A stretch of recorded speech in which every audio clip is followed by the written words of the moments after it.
ಒಬ್ಬ ಹುಡುಗ ಏನ್ ಮಾಡ್ತಾನೆ, ಅವನಿಗೆ ಏನೋ ಒಂದು ಸಮಸ್ಯೆ ಇರುತ್ತೆ, ಆ ಸಮಸ್ಯೆಯನ್ನ ಕೇಳಬೇಕು ಅಂತೇಳಿ ಪಕ್ಕದ ಮನೆ ಒಬ್ರು ಅಂಕಲ್ ಇರ್ತಾರೆ. ಅವ್ರ ಅಂಕಲ್ ಹತ್ರ ಬರ್ತಾನೆ ಹುಡುಗ. ಅಂಕಲ್ ಅವನು ಒಬ್ಬನೇ ಬರೋದಿಲ್ಲ, ಅವ್ನ ಜೊತೆಗೆ ಇನ್ನೊಂದು ಸ್ನೇಹಿತನ ಕರ್ಕೊಂಡ್ ಬರ್ತಾನೆ. ಅಂಕಲ್ ನೀವು ನನ್ನ ಸ್ನೇಹಿತ, ಇವನೊಂದು ಸಮಸ್ಯೆ ಐತೆ, ನೀವು ಬಿಡಿಸಿ ಹೇಳ್ಬೇಕು. ಆಯ್ತು ಹೇಳ, ಅದಕ್ಕೆ ಏನು ಹೇಳ, ನೀವು ಏನ್ ತನಕ ಓದಿದ್ದೀರಿ ಆಗಿ. ಪಾಪ ಅವ್ನು SSLC 4 ಸರಿ ಫೇಲ್ ಆಗಿರ್ತಾನೆ. ಅದು ಹೇಳಿಕೆ ಬರ್ತಾರೆ, ನಾನು ತುಂಬ ಓದಿನಿ, ಏನು ಹೇಳೋದನ್ನ ಏನೇನು ಅಂಕಲ್, ಇವನೊಂದು ಕನ್ನಡದಾಗ ಹೇಳ್ತಾನೆ, ಅದನ್ನ ನೀವು ಇಂಗ್ಲಿಷ್ ನಲ್ಲಿ ಇದನ್ನ ಮಾಡಿ ಹೇಳ್ಬೇಕು. ಆಯ್ತು ಹೇಳ್ತೀನಿ ಹೇಳಪ್ಪ. ನಾನೊಂದು ಹಾವು ನೋಡಿದೆ, ಹೊಡಿಬೇಕು ಅಂತ ಮಾಡಿದೆ, ಆದ್ರೆ ಪೋಲ್ ಇರಲಿಲ್ಲ. ನಾನೊಂದು ಹಾವು ನೋಡಿದೆ, ಹೊಡಿಬೇಕು ಅಂತ ಮಾಡಿದೆ, ಕೈಯ ಪೋಲ್ ಇರಲಿಲ್ಲ. ಇದನ್ನ ಇಂಗ್ಲಿಷ್ ನಾಗ ಹೇಳಿದ್ರೆ ನಾವು ಯಾಕಂದ್ರೆ SSLC 4 ಸಲ ಫೇಲು, ಅದನ್ನು ಫಸ್ಟ್ ಇಂಗ್ಲಿಷ್ ಫೇಲು. ಏನಾದ್ರು ಮಾಡಿ ಮ್ಯಾನೇಜ್ ಮಾಡ್ಬೇಕಲ್ಲ, ಏನಾದ್ರು ಇವ್ರು ಹೇಳಿ ಕಳಿಸ್ಬೇಕಲ್ಲ, ಫಸ್ಟ್ ಇವ್ರು ಕಳಿಸ್ಬೇಕಲ್ಲ ಅಂತ ಸರಿ ಕೇಳಕ್ಕೆ 5 ಸಲ ಹೇಳೋ. ಅದೇ ಹಾವು ನೋಡಿದೆ, ಹೊಡಿಬೇಕು ಅಂತ ಮಾಡಿದೆ, ಕೈಯಲ್ಲಿ ಪೋಲ್ ಇರಲಿಲ್ಲ. ಹೇಳಿ ಸರಿ ಕೇಳಿಸ್ಕೊ.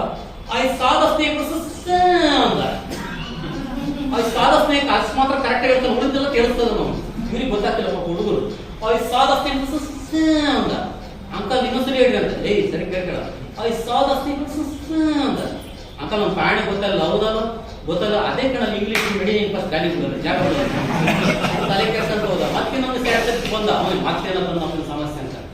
ಅಂಕಲ್ ನನ್ನ ಸ್ನೇಹಿತ, ನಿಮ್ಗೆ ಹಿಂದಿ ಬರುತ್ತಾ ಅಂತ. ಬಹಳ ಚೆನ್ನಾಗಿ ಬರುತ್ತೆ ಹೇಳೋದು. ಪಾಪ ಅಕ್ಷರ ನಿಮ್ಗೆ ಬರಲ್ಲ, ಆದ್ರೂ ನಾನು ಬರಲ್ಲ ಅಂತ ಹೇಳಿದ್ರೆ ನನಗೆ ಅವಮಾನ ಆಗುತ್ತಲ್ಲ, ಏನಾದ್ರು ಮಾಡಿ ಮ್ಯಾನೇಜ್ ಮಾಡ್ಬೇಕಲ್ಲ.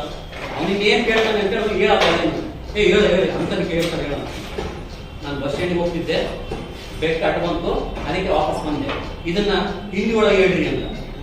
ಅವನಿಗೆ ಸ್ವಲ್ಪ ಎಡ್ವರ್ಟ್ ಆಯ್ತು. ಇನ್ನೊಂದ್ಸಲ ಹೇಳೋದು, ನಾನು ಬಸ್ ಸ್ಟ್ಯಾಂಡ್ಗೆ ಹೋಗ್ತಾ ಇದ್ದೆ, ಬೆಟ್ಟ ಅಡ್ಡ ಬಂತು, ಅದಕ್ಕೆ ವಾಪಸ್ ಬಂದೆ. ಸರಿ ಕೇಳಿದ್ಯಾ, ಬಸ್ ಸ್ಟ್ಯಾಂಡ್ ಜಾತ ಬೆಟ್ಟ ಅಡ್ಡ ಬಂತು, ವಾಪಸ್ ಬಂದೆ ಅಂತ. ಅರ್ಧ ಕನ್ನಡ ಅರ್ಧ ಹಿಂದಿ. ಬಸ್ ಸ್ಟ್ಯಾಂಡ್ ಜಾತತೆ ಬಸ್ ಬೆಟ್ಟ ಅಡ್ಡ ಬಂತು, ವಾಪಸ್ ಬಂದೆ ಅಂತ. ಇಷ್ಟೇನಾ ಅಂತ. ಇಷ್ಟೇ ನಡಿ, ಮತ್ತೆ ನೀನ್ ನಡಿ ಅಂತ. ಮಸ್ತ್ ಬಂದ ಅಂಕಲ್. ಇವನು ನನ್ನ ಇನ್ನೊಬ್ಬ ಫ್ರೆಂಡು, ಇವನು ಸೈನ್ಸ್ ಅಲ್ಲಿ ಪ್ರಯೋಗ ಹೇಳ್ತಾನೆ, ಅದನ್ನ ನೀವು ಇಂಗ್ಲಿಷ್ ನಲ್ಲಿ ಹೇಳ್ಬೇಕು.